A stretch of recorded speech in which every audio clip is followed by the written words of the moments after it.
Okay, welcome to part three of the Brothers Gila podcast. Uh, Continuing our discussion about the self that we started two podcasts ago, and that we kind of took us in different directions from Buddhist philosophy to Western philosophical threads to more biological arguments about what the self could and may be. So we're continuing here that discussion as part three.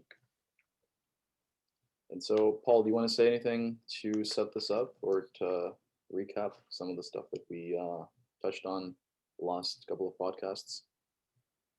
Yeah, before I say anything about the topic, can you just send me a request so I can also record this? Oh, absolutely. Sorry.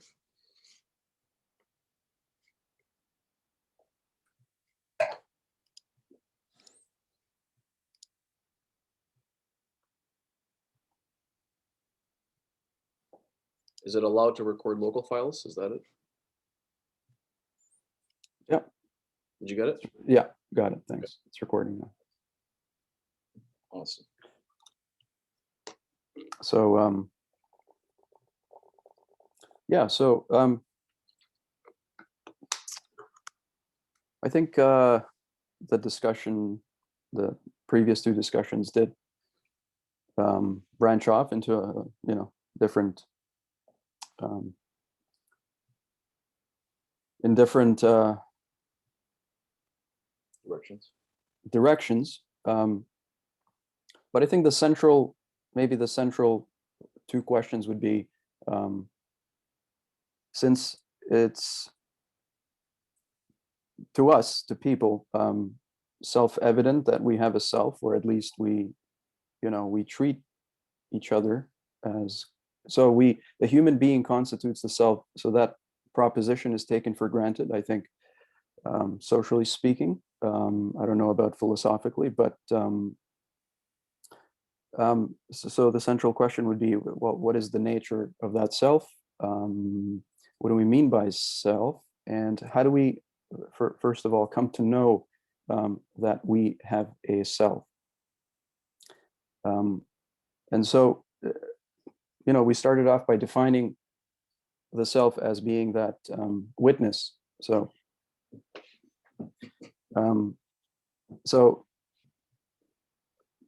good description of it would be that our lives unfold and we have this subjective experience, as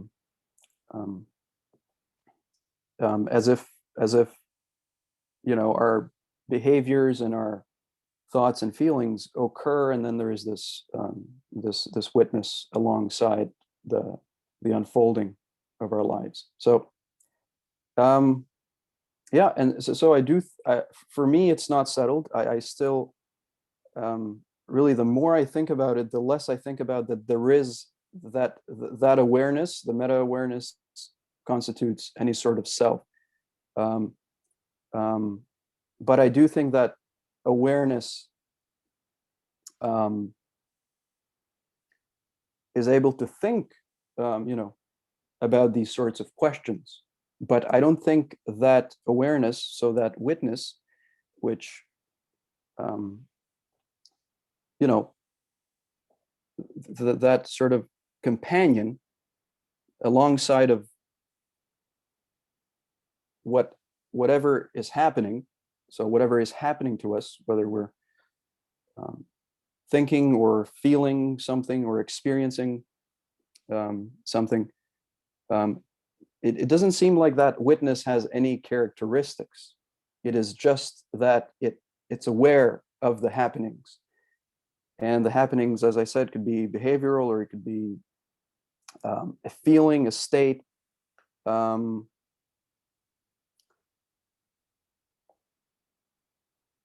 So, and we also tend to identify the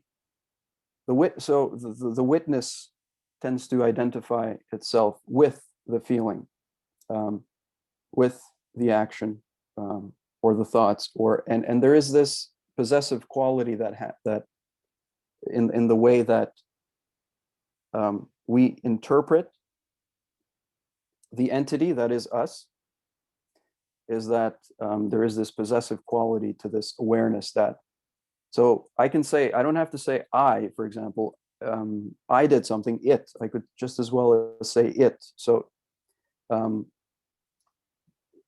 it did something. So I'm just thinking of myself as an entity that is doing.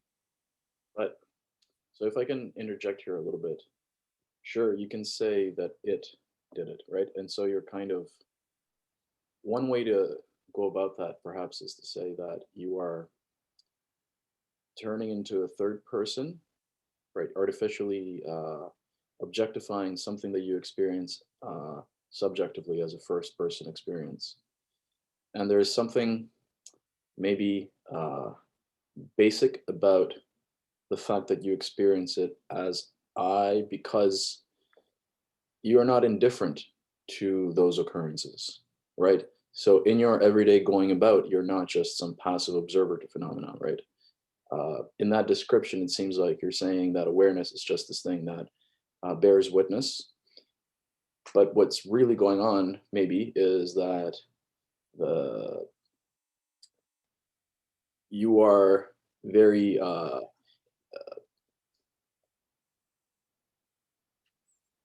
partial to the stuff that happens, right? And things are either good or bad, right? They're being refracted through this prism of valuation.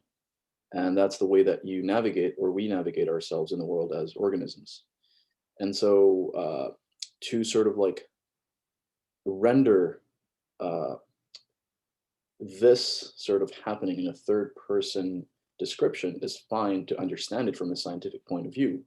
But also, you have to acknowledge what it is that how that bearing witness is experienced, and it is experienced as having a valence of positive and negative, and these sort of loops of uh, of of valuative valences are kind of part of the question of what it means to be a self, and part of the prism of awareness, right?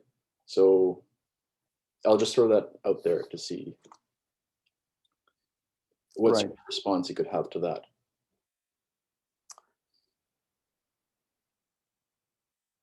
Right. So the way I see it,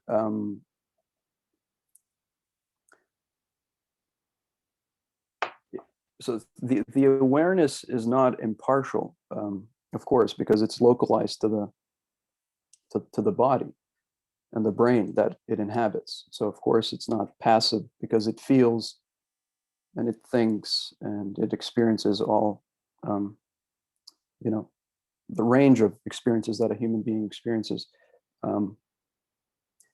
But so the point was that, what about that witness constitutes a self? Because it seems like we've localized that awareness Exactly the- as being central to the self, right? Well, exactly the fact that there is a concentration, a localization of that preferential treatment. So that preferential treatment doesn't extend in the same way to a tree or to another person. It can extend to other people, and we can explain that extension of the localization of that preferential orientation towards the world uh, through some degree of genetic relatedness and other, right? So you care for your kinfolk in a way that's almost basic to you, right? Uh, it's almost unexplainable, but that's because there is a certain degree of genetic relatedness. And yes, I am smuggling in some sort of evolutionary perspective here, uh, but by and large, right, it's localized to your body, uh, and so it doesn't necessarily end there. But that does show that even though it may be a gradient, that concentration, right, of care and of I mean, you can say self-interest or whatnot, not in a necessarily pejorative sense, is what functionally is equivalent or at least approximate to this idea of the self. Right. So that network that sort of uh, filters goings on as good or bad to whatever that unity is, right? That's in question, called the self. Um, what was I? Is basically I lost my thread of thought here. What was it saying?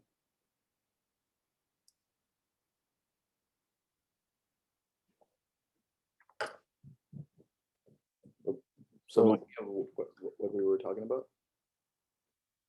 you were talking about so that localized awareness that filters what is good and bad. That's right. So that, yeah, that localized awareness is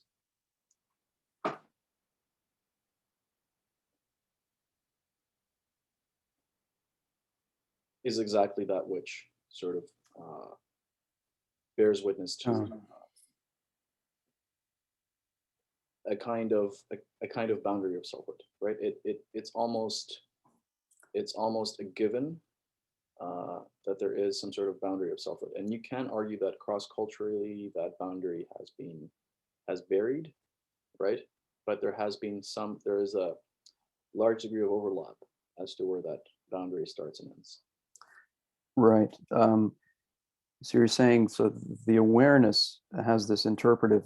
So the filter is kind of like it's interpreting experiences as being, good or bad or for its benefit or not. So it's it has this evaluative function of human experience. Fundamentally. Um, And that's because that um, is grounded in the asymmetrical, uh, this perhaps this asymmetry that starts with living organisms. That living organisms are uh, self-preserving entities, and so they behave in a way that preserves their boundary, that maintains their self-identity. And so you act in the world, regardless of what philosophy or ideology you adopt, in a way that's conducive to your flourishing. And so maybe this is like saying punchline without necessarily justifying it, but I believe that self-preservation is on a spectrum of flourishing. And so we are all oriented towards flourishing. Socially, we can call that the good, or what's valuable, what's important. And that good is scaffolded. It's both personal, but it's also social. And there are many different nested sort of hierarchies and sets of what constitutes the good. And we, as organisms, we move towards those uh, futural goods, right? We move towards flourishing, right? And so that movement towards flourishing is on a continuum with any organism's plea for survival and for reproduction, right? For propagation. yeah, I don't disagree with anything you said there. Um,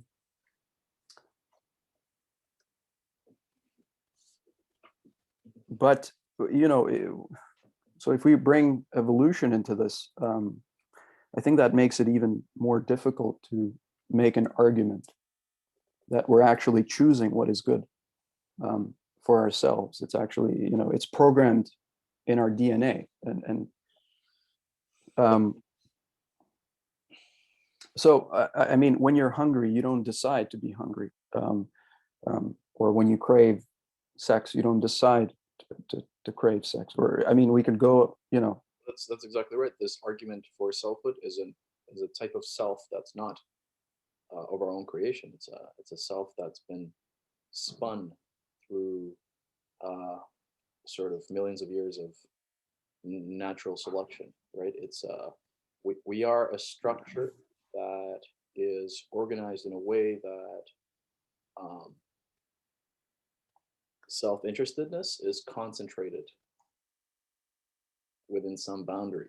And physically, that can be a boundary, but it's not, it's more complicated than that because we extend our self-interestedness to our social group, to our family, but also to society. And we do that in abstractly. So that's another thing.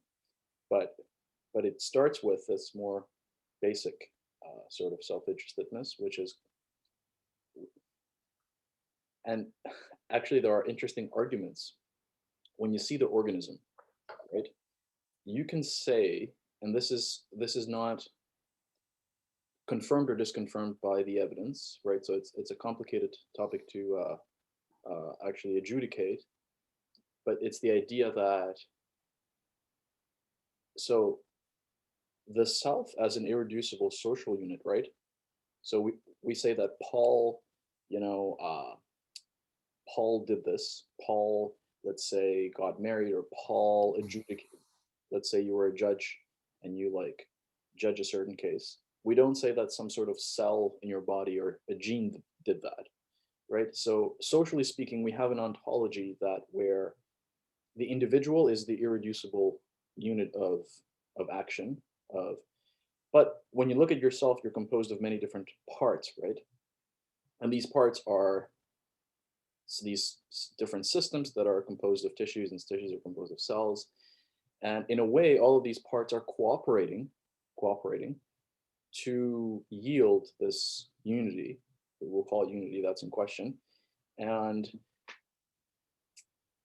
so that one thesis says that you are emergent from the cooperation of your parts, right? So there's some cooperative, the degree of cooperativeness, if we can quantify that, is greater than the degree of competition. However, there's actually also competition between the parts in your body. And so there's competition that's occurring in your brain network between the different concentrations of degrees of connectedness in the brain. But there's also competition between the different parts of your body. But the degree of competitiveness is, if we can sort of like put it on a scale, is smaller than the degree of cooperativeness, if we can quantify that through some sort of standardized measure, right? And so that would be one thesis, to see how like that unity emerges out of like the many parts. And part of that is grounded in the difference between like sexual reproduction and asexual reproduction, right? Because asexual reproduction yields two identical offspring, whereas sexual reproduction yields genetically divergent offspring. And so that genetic divergence is then the basis for not one-to-one cooperation, right? Or some degree of like competition or friction. But in so many words, yeah, it's that idea that what yields the person or selfhood or that individual is a greater degree of cooperativeness than competition occurring within the parts that comprise you. Right. Okay. So, well, yeah. So I do agree. It's there's a lot of parts like there's a lot of levels that we could analyze the human being.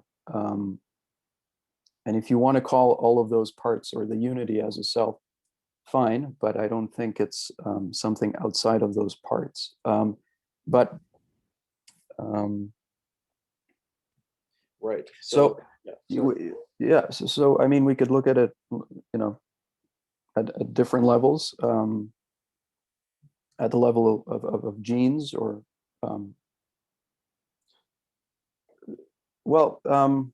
there's actually an interesting argument that's called gene selectionism that sees the body, which is the phenotypically expressed, right, genome that you have, as being a kind of vehicle or vessel for genes propagating themselves. So it's really the genes that are being carried on. Right. You are just the husk that that mediates that. You are the kind of medium, the vehicle.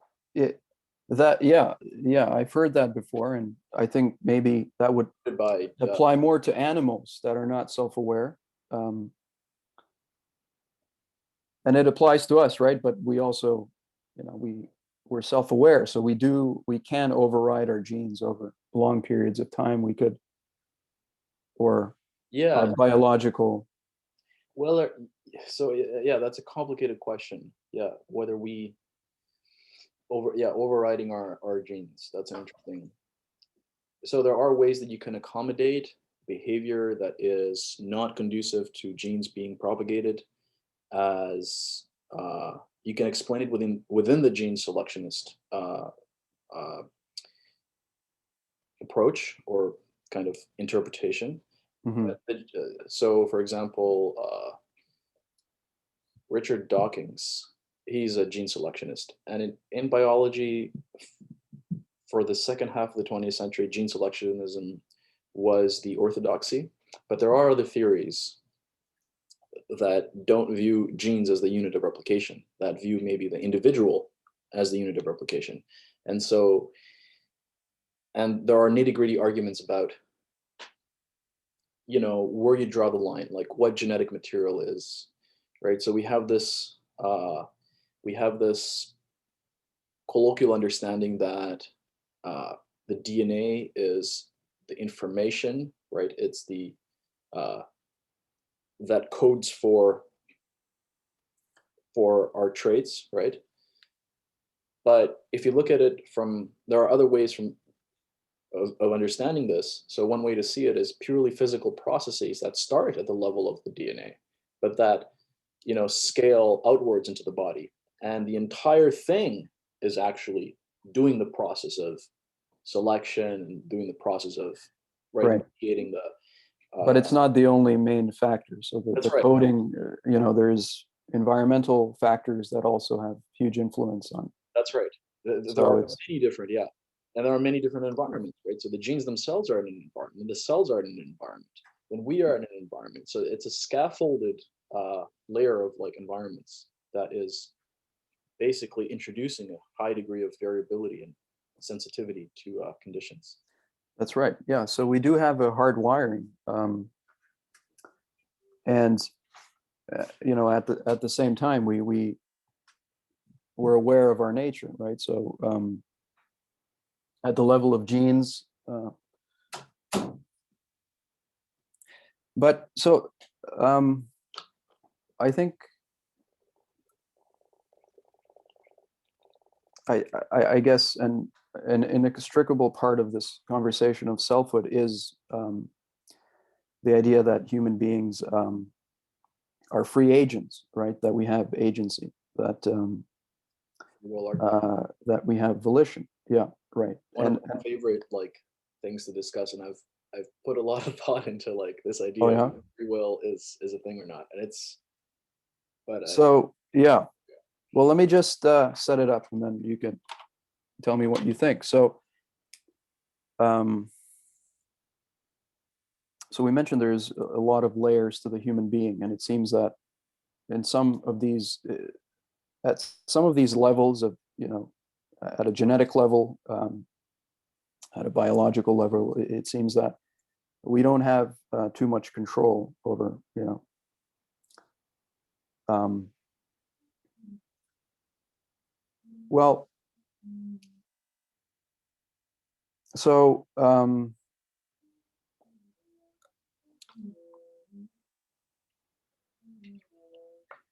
so yeah, we don't choose our genes. We which have a lot to do with with like who we become, yeah. who There's we some level of become, determination that's inscribed in the but genes themselves, yeah. or how we look like, or who our parents are, Well, or that's logistically impossible to control. or our environment, or yeah, um, and then so but this and those things are right. They're super important to who we become, like our personality we develop, or kinds of traits that we have. Um, but at the level of, let's say at the level of behavior, Yeah. right? That's the most interesting discussion, is at the level of behavior. Do human beings have free will at the level of behavior? And when I was thinking about this, I kind of, um, if you analyze it, so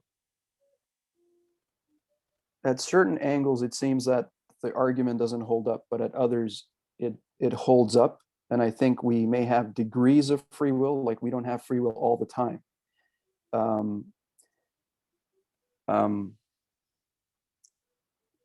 But so going to that idea of the witness, so our lives unfold. We're aware at any given moment of our thoughts. There's also this idea that we actually don't choose our thoughts; they just happen, they occur, and we're just witnessing the thoughts that occur in our mind, right? So, I mean, if I tell you, we could do any number of tests with this, but if I tell you, this is the don't think of zebras. You don't have control. You probably have a thought of zebra right now, or This is a standard, like Sam Harris argument. is it? Yeah. Well, there is some truth there when it comes to how, what thoughts are, and how we become aware of thoughts. And it seems that they just pop in our head, and we're witnesses of the thought, but at no point are we deciding to think that thought, or so there is no behind the scenes that the self is doing to come up with a thought. Yeah, but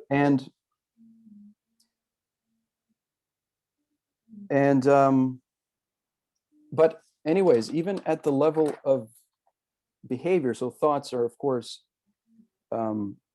thoughts tend to drive our behavior, because the difference, as I see it, so we don't look at animals and say an animal doesn't constitute a self. It's only human beings constitute a self, but on an animal. That's because we don't look at animals as having intentions. So that's why we don't get angry at an animal that runs across the street and we almost crash into it. Agree with that. Like, I would still see animals as selves. Oh, you would? I would, yeah. Right. But I don't think, maybe you have that point of view, but I don't think most people would. They don't have a legal reification of their individuality that's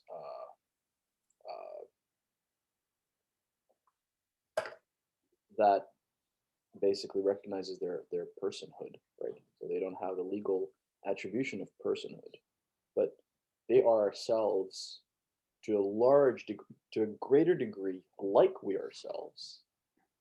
Then they're not selves to the smaller degree like we ourselves. So the greater part of what makes us selves, we share with, and especially with animals that are with mammals, but with other species, with all kinds of species. The thing that makes us kind of persons, and it's a more complicated one, that's maybe the smaller part of the story. So the larger part of the story, I think, is biological. And then in that description, right, of where we diverge from them, and you can argue about what that description is, right? Some sort of cognitive abilities that we have that they don't have, that exacerbates or amplifies or augments our selfhood, right? But for the most part, we share all of the scaffolding, all of the structure of scaffolding that from which the selfhood emerges. But that's right. But I understand the point is that the difference, legal point of view, not even legal, but I mean the difference. I mean, without self-awareness, there is no self to call a self, right? We would just be purely acting out of instinct or awareness, so, right? That's an interesting philosophical. We would be prisoners to our biology at that point. There is no selfhood there. Being prisoner Um, of biology isn't, it's an image that I don't necessarily agree with. This idea that prisoners to biology just seems sort of to add a valence to the description that it doesn't need. Sure, things are biologically determined. well, forget about prisoners of biology. We would not be making, we would not, so at the level of an animal, um, the animal is acting out, let's say, its nature. It's not, there is no But thinking this that's, is all beside the point. It's reminiscent, redolent of the Sam Harris arguments, which have nothing to do with the discussion. Yeah, it's like the chair is a chair is a chair is a chair. Like, but we have to get to the crux of the problem, to the point where there's actual disagreement. There's no disagreement there that like the animal is acting according to its biology. It's like, yeah, nobody disagrees with that. right. So, well, so we have to make that distinction first, because, therein lies our selfhood, in that difference between us and the animals, Which distinction? which is that they don't have, Self-awareness. they don't have, well, of course, they don't have our level of self-awareness, but that when they behave, they're not behaving out an intention. They're simply Conscious, behaving. debatable Uh, so, means. But so, yeah, let's go with like the broader designation that there is differences between us and animals. right. So at the level of as we think of human beings having intention, I don't think animal. I mean, I haven't Their studied that, but intentions are not again scaffolded through linguistic propositional thought and ideas. Yeah, so we can say that. that's right. Um, so it seems that free will to me is so at any given moment, human beings feel we experience free will in the sense that um, at any given moment, we can abstract a number of possibilities in our heads, and we seem to think that we can act. They're all viable. We could choose. We can pick and choose out of those possibilities, and whatever we happen, whatever happens, whatever is the historical real, um, um, we chose that. So we select one possibility and we act it out, and we have this sense that we decided to act a certain way, to eat the cake rather than not eat the cake. Um,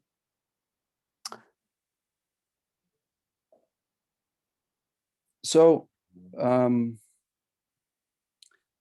so the question is the self, what does the self have to do? So first of all, I don't know to what extent that is what happens. I don't know if the realm of possibility has any reality to it, because there is only the actual, there is only what happens, the historical real. And then we tend to look back and say we could have done otherwise, or so we have this sort of thinking that gives us um, the illusion, right, that we could have done otherwise. However, there is only what unfolds. Now,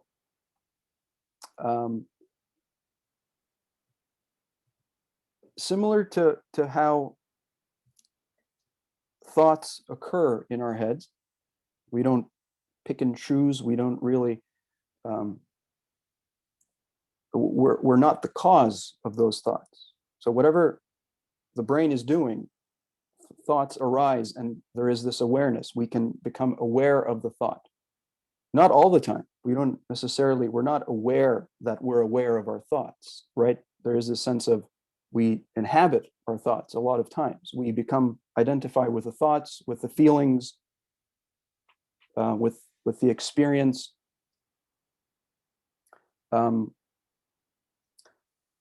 So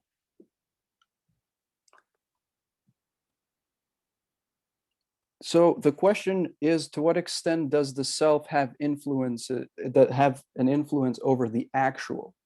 And is the possible just an illusion, the way we abstract reality? Well, let me put it this way.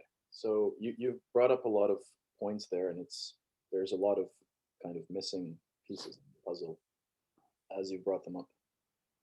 But if that were the case, that all of this juggling of possibilities in the head, all of these ideas and thoughts that we have bore no causal relation to what actually happens, then the whole diversity and variation of what actually happens would be unexplainable. So, by your own admission, uh, you said that there are differences in terms of like how the human systems, right, evolve compared to, let's say, an animal Sorry, system. let me interject. Let Sorry, me just there finish. are. Let me just finish. But And you misrepresented something I said. There are causal relations. It's just we're not the author. We're not the cause of it. We don't decide the causes.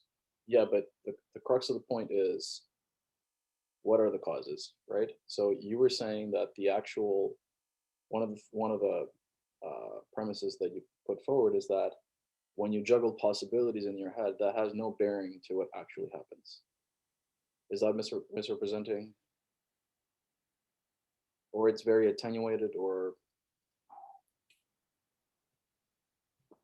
so? When I Hmm. approach this problem, it's from a point of explanatoriness, right? So, what is the best description that we have that explains what actually happens?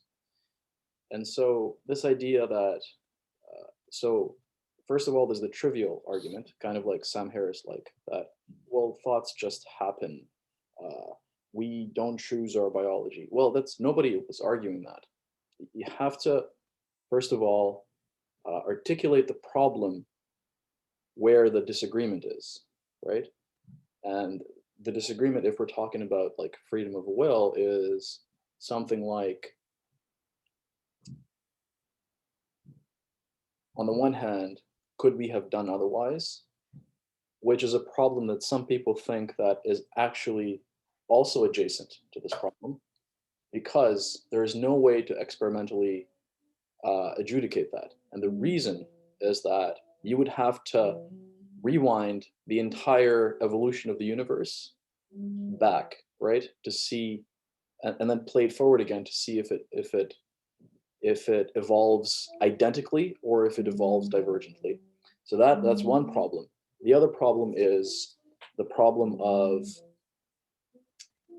understanding the relationship between mental phenomena uh, and behavior.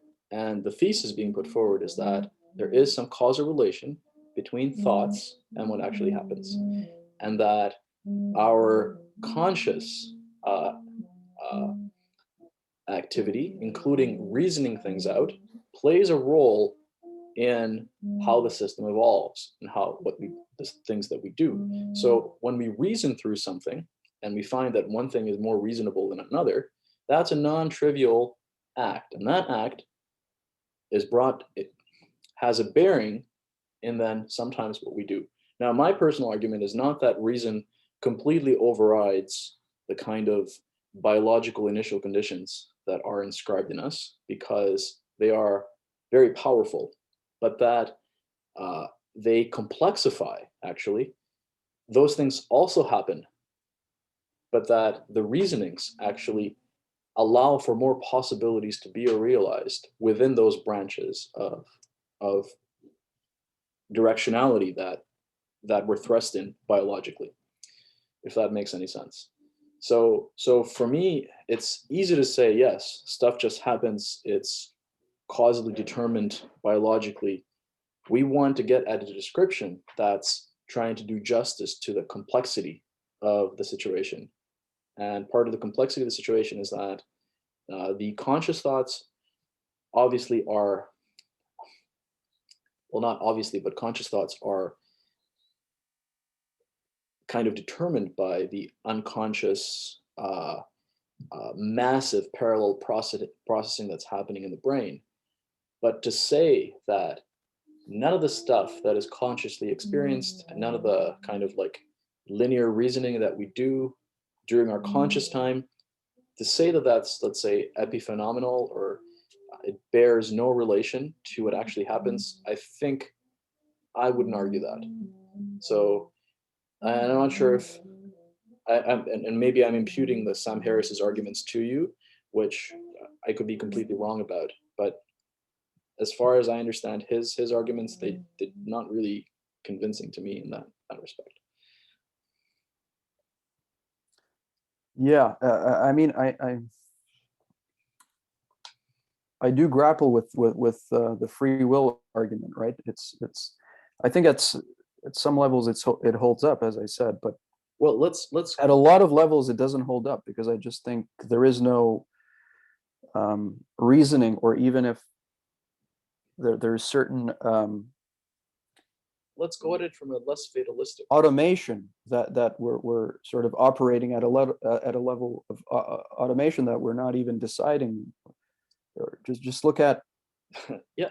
So we are operating out of massive layers of automation, but the idea is that there is a kind of, this automation has at its cusp an openness, and that openness, it's some sort of loop that allows information to be inputted, processed, and then in the next iteration of the loop, you can have a divergence, and that's the idea.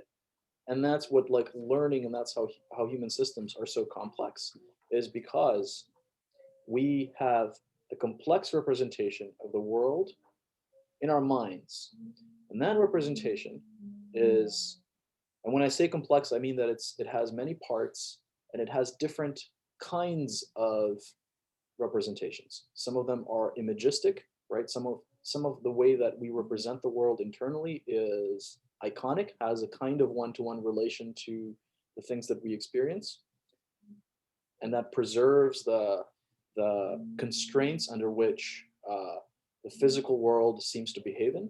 But in other ways, we have scaffolded that representation with more semantic content, right, about what there is in the world and the relationships that the world instantiates, and all of that representation in our head we bring to bear when we act out. And so when, and I think what you said there was very apropos, is that you mentioned that we have all these possibilities and we think that we can choose amongst them. Well, even forgetting about the vocabulary of choosing, the idea that we have this simulation in our heads about how the world could be, right?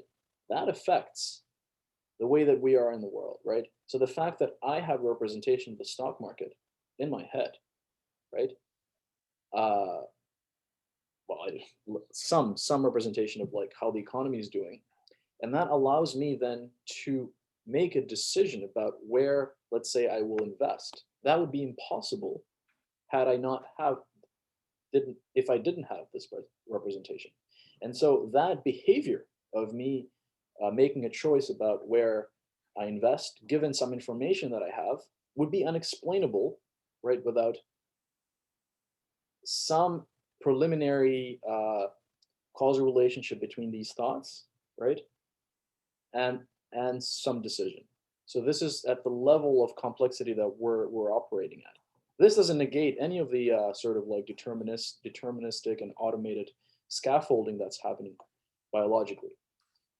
So, but I do think, yeah, I do think that that idea that we are entertaining possibilities into the future is central to the idea of free will, is central to the competences that make us more acute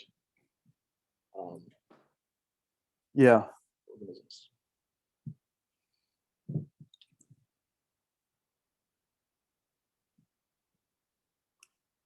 Yeah, so I do think it's more of a question of degrees of free will, rather than if we have it or not. I think there's,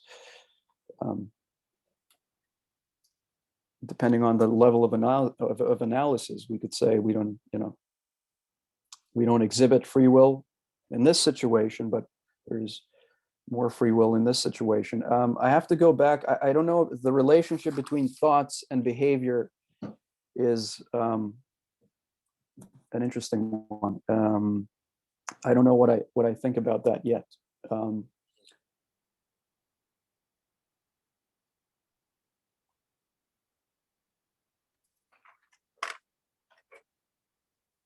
but I would say the following. So when I'm presented with a kind of, we both read books, and right, that's one way that we get our information, right?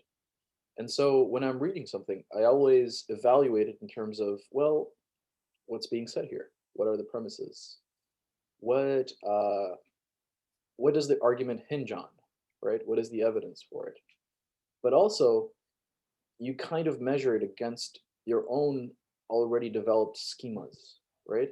You already have built certain, you have a tree in your head of what's true and what's certain generalities. And when you're integrating new information, you are integrating it against that kind of flexible yet somewhat ossified tree of truths and generalities, right? And so the question is how to modify that tree in a sound way, right? How to modify it in a way that you absorb from content, from the world, from books, from that is, I guess the standard is that is truth preserving, right? And so you want to enrich that understanding that you have with content that um, maintains that kind of correspondence to states of affairs.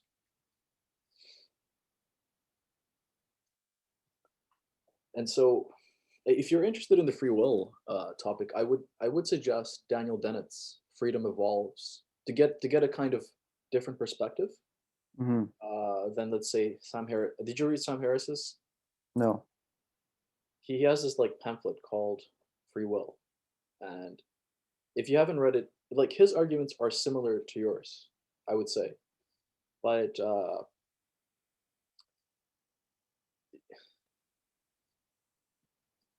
lot of it hinges on frame how to frame the topic, or how to articulate where the actual thing that we don't understand or we don't know is, right? Which is part of that is part of the problem of mental causation, I would say. Mhm. Yeah, yeah. I mean, yeah, um, I'm still a little unsure, right, about where the self plays into all of this. Um, Mm. I mean, because there's a lot of examples. There's a lot of examples in life that you could point to, um, that the way things unfolded, you attribute um, what happened to yourself, your decision making. But if you analyze it, you see that, well, how much were you the cause, or whatever the you means, right? Because I think that's important here. What the you, what the self again, who is um, who is deciding there? Um, yeah. So I mean, one example would be, for example, if you're running, you go for a run. At what point, let's say, do you stop? And so on certain runs, you can go longer. You could go, I could go an hour, and certain runs you get tired really fast, right? And so on certain days where you're tired, you feel particularly tired, there is this mental chatter that goes on. There's like this voice that says stop, right? You're tired, or you know. Um, so, but we have to look at what the cause of the tiredness is, and a lot of times it's a physiological cause. um, I don't know, it could be some pain we're experiencing, or some muscle tightness, or whatever, or even if we just lose the motivation. Well, yeah, that's a very good point. But there's so much going on, right, within you. So let's take the scenario that you're running, right? You have a landscape in your mind of some future horizon, and the running is an activity that has a place in your day, right? And you're evaluating that against other intentions that you have, other goals that you want to complete. So you're computing all kinds of things. You're computing how you feel physically.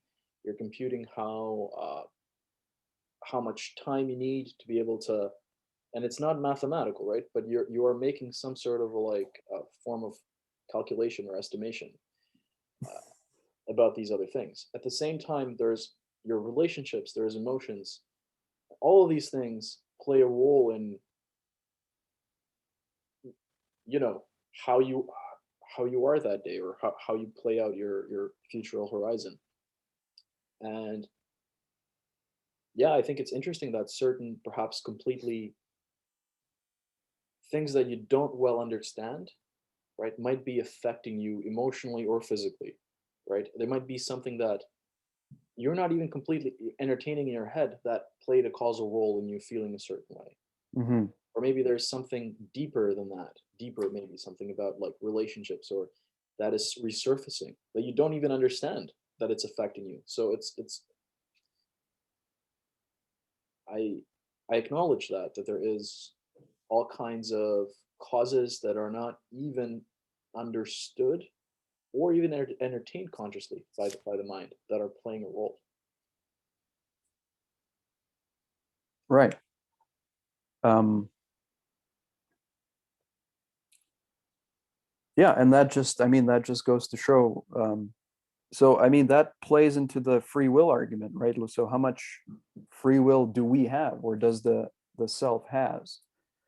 Even though the self might represent um, certain scenarios as being the case, there are hidden causes, as you said, that we're not, we're not aware of. They're not at the level of conscious thought, or physiological causes that we interpret and express in a certain way in language, but we're just misrepresenting them. Or so. So let me put that into relief a little bit.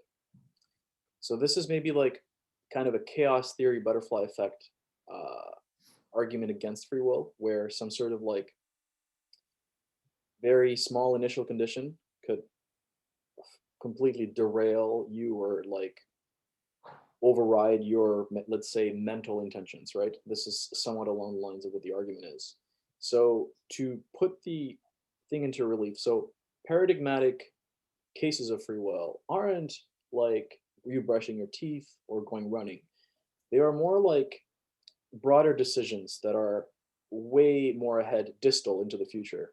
And uh, these are the kinds of decisions that mobilize an entire, like, a few years of the future, right? So let's say you want to become an engineer, right? So this decision to want to become an engineer is going to mobilize all kinds of actions, right? And these other sort of like peripheral or distal or unconscious causes, we are much more robust than these effects. So yeah, there might be all these things that are competing or derailing us from this futural horizon that we want to actualize, but we are much more robust, and many people actually realize that future horizon despite all of these other things that are vying for effect and control. And so first of all, paradigmatic cases of free will are when you make decisions that are more distal, where you weigh your options based on some reasons. Now, I'm not saying that nine tenths out of time, nine out of time, nine times out of 10, uh, the way you reason things is the way it will play out. But the way you reason things is going to, first of all, affect the trajectory that you intentionally decide to take. And many times that does is brought to bear in that way.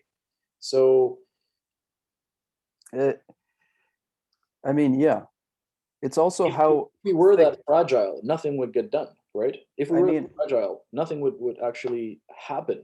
But we are, so when you characterize the being at the level of intention and when it's doing its highest level things, or high level competency, which is someone's profession, right? That they maybe identify with, those are things that we perform with a good degree of competence, a good degree of determination, and there is a it's robustness there that is, or anti-fragility, as what's his name puts it, uh, Talib. I'm not sure if you're familiar with. yeah, yeah, yeah. Yeah. Yeah, I don't disagree. What we experience it that way, and you described the intention there, having an intention to become something, and then um, actualizing that intention. And so that, I mean, this is the question, right? Where is the free will there? And you're saying, well, so for me, it's how thick are you cutting the slice? So first of all, did you decide to be something, or so where is your goal coming from? Are you the cause of that goal? And I That's think a very interesting question. Yeah. in a lot of cases, um, you don't. So you're not, certainly you're not in charge of your personality traits and what you're interested in. You don't wake up one day and say, I'm interested in philosophy. You never chose it. You Well, never. let me explain. So yeah, I have an explanation for that. First of all, the internal norms that characterize you are, to a large degree, explained by a genetic inheritance. Okay, so some of the preferences that I exhibit are not preferences that came out of thin air, right? They came out of some sort of personality that was already, a germ of which was already in the genes, right? How that personality, how those genetic uh, inscriptions that are not yet, let's say, actualized or expressed, how they play out phenotypically in an environment, that's a problem for complexity theory. It's very, very complex, right? But to some degree, right, there is some level of predictability to it, right? So, for example, we both share the same parents, and there are certain similarities, right? Not just physical, but uh, personality wise, in terms of what we're interested in, that we share. So that goes without saying. And then there is the contingencies of environment that. So these are all explanatory. These are all aspects that explain, right, parts of who we are, but they're and not. and how less control we have than we think we do. Of course. So nobody's saying that you're some sort of like control thing. This is like, that's not the argument ever. Like, the free will debate would be a debate between retards, and if that was the case, nobody's arguing that you create yourself or some shit, right? That's not the point. The point is, in that narrow bottleneck of choice, is that a real thing? That's all that's being said. When you perform some sort of cost benefit analysis, does that have any bearing on what actually happens? It's a very narrow, circumscribed, right, uh, uh, topic, right? It's not about whether we create ourselves. Nobody is saying crazy things. Everybody recognizes that you're determined. Not create, but how much we're determined of how we turn out and what we pursue in life, and all of the, I mean, these are not arbitrary things, right? Nobody Which is saying that those are choices, right? So but wait, because that was your example. I chose one day to become this, and then that's an intention, and I'm going to pursue that. So so that's, zoom in a little on where well, you what I think. was saying is very specific. So what I was saying is this: regardless of how somebody decides to be an engineer, how that desire to do it, let's say, is mobilized, and we talked about partially about how that's actually mobilized, right? You have this genetic inheritance that's playing a role. If we look at it scientifically and empirically, right, your genes don't tell you right? So the fact that I studied philosophy, let's say, is not, yes, like maybe our dad has some interests, but he didn't study philosophy, or there's no prediction there that you can make based off the genes alone, right? So this is a complex interaction between whatever genetic inheritance and predispositions you have with an environment, and then how you react to those. All of these have to be factored in causally to explain what actually happens. So some of the stuff that I enumerated there are causal factors, but they don't exhaust explanatorily what happens. And so to build some sort of explanatory picture, you have to put in all of the right nodes, and you have to like, and you can't simplify it too much because then you lose predictive power. So part of it is the genetic inheritance, part of it is the environment and interaction between them, but you have to question it. Yeah, the fact that you react to things also, for example, plays a role, right? So some people react to their parents, or some people reject certain things based on reasons, right? And so, or they come up with some sort of idea of what the good is in their heads, and then they want to pursue that. All of these things play a role in, how reality exhibits the variation that it does. Right. I, I think we're in agreement there, because a lot of what we've talked about, all of these factors, so the big picture, um, leaves very little room, as I see it, for um, for any, I Freedom. guess, freedom of control there over our lives. Well, it depends on how you conceive of freedom of control, right? What is it that so there's the freedom argument, that's a political social thing, right? Whether you are coerced by some, you know, formal power or not, etc. But in this free will kind of argument, what would be something that what would be a state of affairs in the world that the world actually foils that would make good this idea of control that you have in your head? What is this control that you're talking about, for example?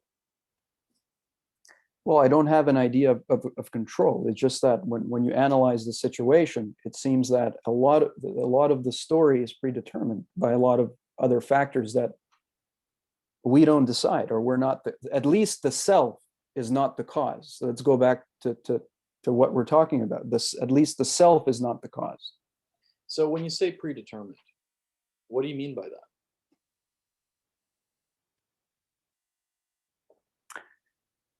So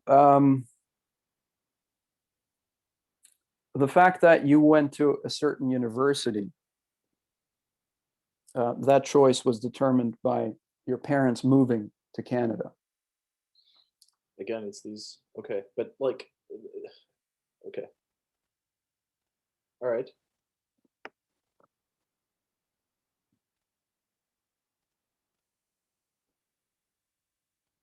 Or I mean,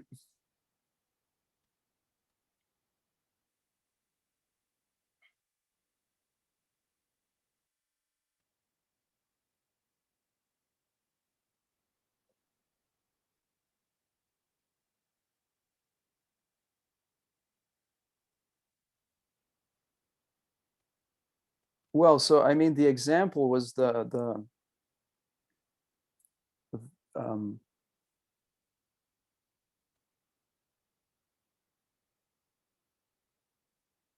by predetermined. So we think we talked about this. So at the level of interests, or personality, or things like that. Um,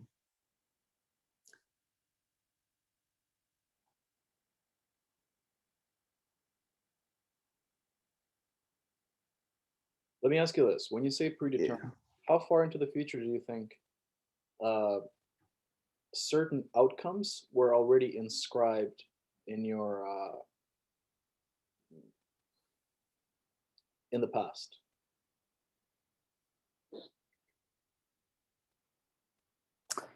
Um, So we can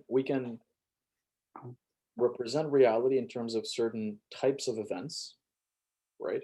Or we can represented in terms of tokens. Now, in terms of types, there are certain things, right? Yes, you are going to grow into a organism that eats food and wants to have sex and all that, right? This is all, you could say, predetermined. But at the token level of what actually happens, if you circumscribe events at a more uh, kind of in their specificity, can you say that those were predetermined?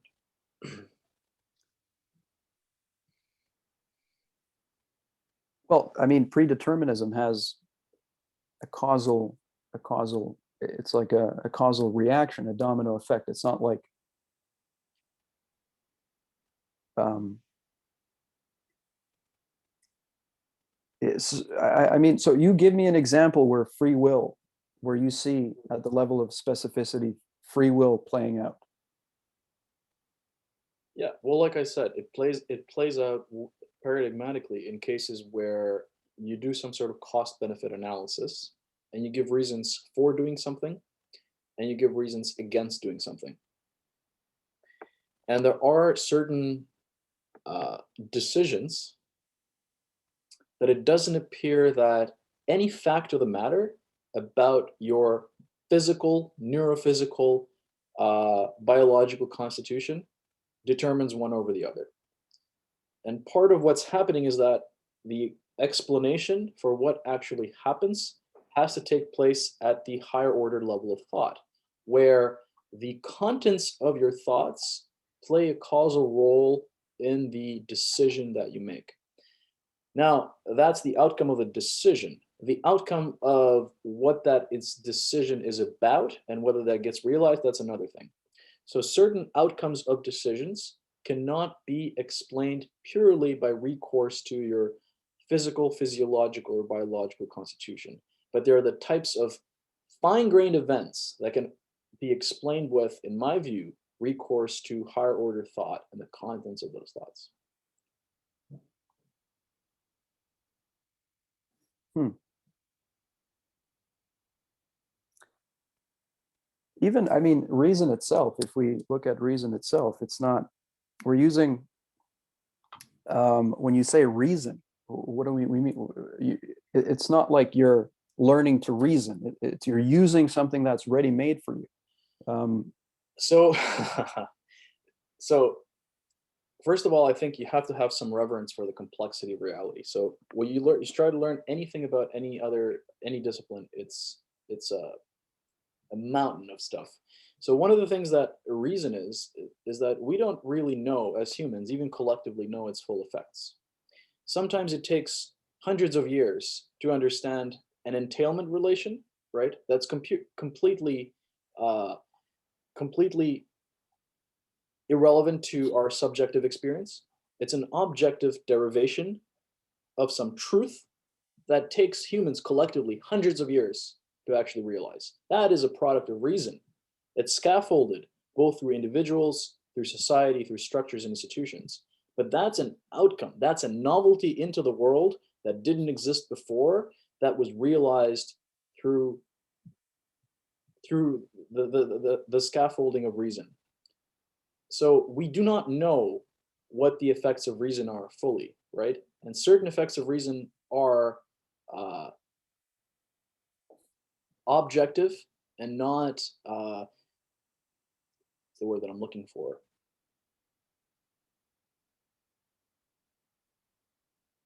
They are precise and what's the word? Objectively verifiable, right? Certain, and I'm thinking in this case more certain a priori cases of, mathematical or formal deductions of things, right? These bring to bear effects into the world because how we formally, how we mathematically formalize the world becomes part of the formal scaffolding for then how we formalize the world physically. And then that expands the horizon of what's possible at the social schema. So it's it's extremely complex. We can't, all of the tools of philosophy and higher learning is to realize some of the things that is to pursue some of the effects of reason, but to think that reason, that we can see them unequivocally as an individual, is, I would say, is not not a tenable view. Hmm. Yeah. If you're interested, I actually wrote an article that's apropos to this discussion. It's called Formalization and the Openness of the Human Project. And in this article, I argue that human systems are open in a way that animal systems are not. And I try to give some of the conditions for this openness. Uh, I don't talk about the arts. I only talk about more sort of like mathematical, physical theories that are have a one that are trying to represent the world. So I only consider those. I do think that the arts and the more creative scrambling of information also plays a role in that openness. But this article just deals with uh, the openness from our abilities to formalize or represent the world. I can post a link here actually. If you're interested, we could discuss, and if you like have any points of disagreement with what's said there, that could be something to.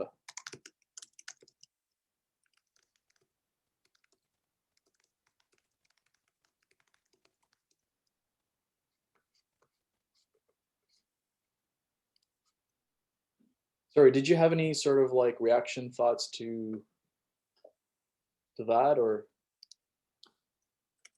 Um, I'll have to go back and think about that. So maybe that's for another discussion. Um, yeah, we've gone on for over an hour, so maybe. yeah, it went longer than and it went in a direction of free will, which we neither of us planned to actually take it there. Right. I mean, yeah. I posted the link there. All right. Okay. I'll check the link out. It's been recording. I don't know if I've actually have I recorded this. Oh, I have recorded. Okay. All right. I'm going to stop recording. Yep. Same. Thank you for this discussion. Likewise. Thank you. And yeah, when I get a chance, I'll look at the article. Is it long? It's not too long. Maybe like 3,000. Okay. Okay, cool.